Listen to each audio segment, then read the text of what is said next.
सभी साथियों को अयोध्या धाम के एडवोकेट शिवम पांडे की तरफ से नमस्कार। साथियों, मैं एडवोकेट शिवम पांडे, लखनऊ हाईकोर्ट। आज का हमारा विषय है साथियों, 2012 में अखिलेश सरकार ने 72,825 संबंधी नया विज्ञापन जारी किया था, जिस पर माननीय सर्वोच्च न्यायालय जी द्वारा टेट मेरिट पर पूरी भर्ती करा दी गई थी। अंततः जो है, जब फाइनल डिसीजन आया तो टेट मेरिट और एकेडमिक मेरिट पे अखिलेश सरकार ने वैकेंसी निकाली थी। एकेडमिक मेरिट पर सरकार की लिबर्टी पर छोड़ दिया और टेट मेरिट वालों को बाहर कोर्ट ने नहीं किया था।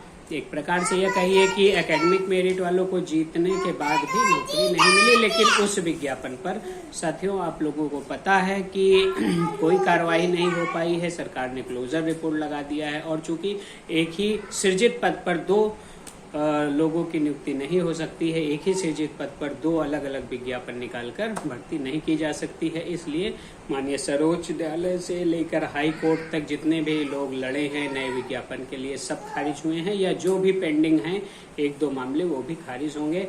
और इसी संदर्भ में फीस वापसी के लिए न्यायालय जाने वाले व्यक्तियों और न्यायालय जाने वाले अभ्यर्थियों को फीस वापसी लेने से रोकने के लिए प्रज्ञा मिश्रा जी के नाम से कुछ लोगों ने याचिका डाली थी, जो याचिका डबल बेंच में माननीय उच्च न्यायालय प्रयागराज में लगा हुआ था। अशोक खरे साहब ने बहस किया और उस बहस में आप लोगों ने देखा कि साथियों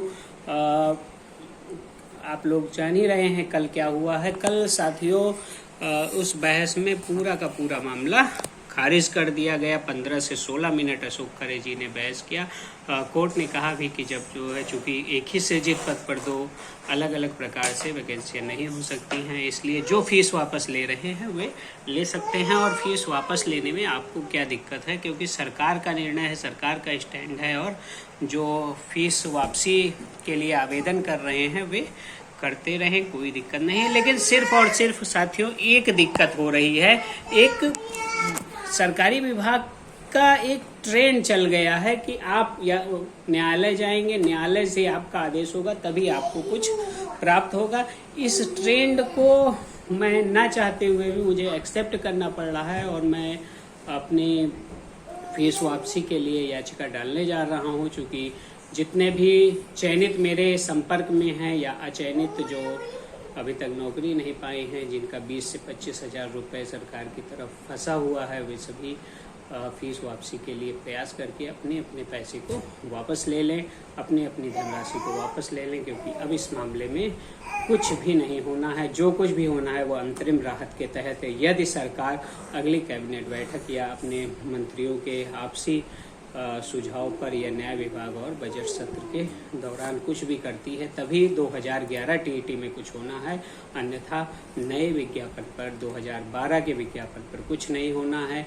इसलिए मैं अपनी फीस वापस लेने के लिए स्वयं प्रयास कर रहा हूं और जो भी साथी हमारे साथ माननीय उच्च न्यायालय चलकर फीस वापस लेकर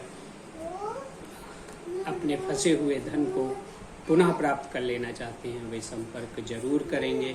मेरा व्हाट्सएप नंबर 7905856266 है।